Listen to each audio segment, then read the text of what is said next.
This is a small resource I created in AutoCAD to show how to create a hyperbolid revolution using the asymptote method. So as we see here on the left, this is our question started. So here we see our base circle on the outside, our throat circle, we see our center axis, and we see the center of the throat circle here in elevation. So as we know, our asymptotes are true lengths in elevation, so they are horizontal in plan. So as we see here, our blue line is our asymptote, which is horizontal in plan, which is also tangential to the throat circle. So it's perpendicular to the center axis, as shown here. So where our asymptote hits the external edge of our base circle, so as shown here, we project up, we project that point up where it crosses our XY line, and also where it crosses the top of the height, which will be our hyperbolid revolution.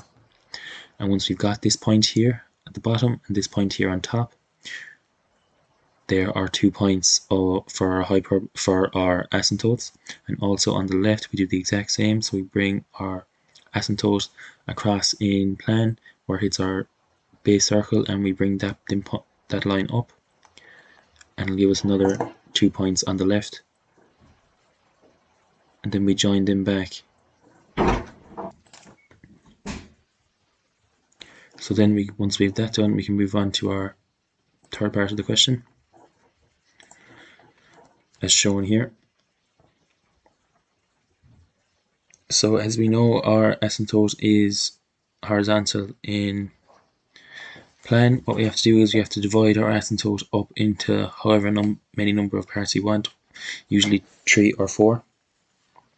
And once we've that done, we rotate.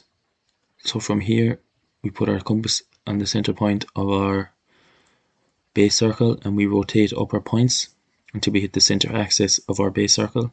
Then once we have that, we bring our lines straight up into elevation. So for instance, this first one here will be number 1. So we'd rotate it from our asymptote up into our center axis, then from the center axis straight up through both asymptotes and up into elevation. But where our point crosses our asymptote here in elevation, we bring that across, so that will give us a point on the curve, and same for the rest of them. So we rotate them up where it hits the asymptote, bring them out, and that'll give us our points on the curve. So as shown here. So we rotate across, bring our points up where our other points hit the asymptote, bring them across, and that'll give us a point on the curve, just like here. So when you're given all your points, you draw them in to create a hyperbolid revolution using the asymptote method as shown.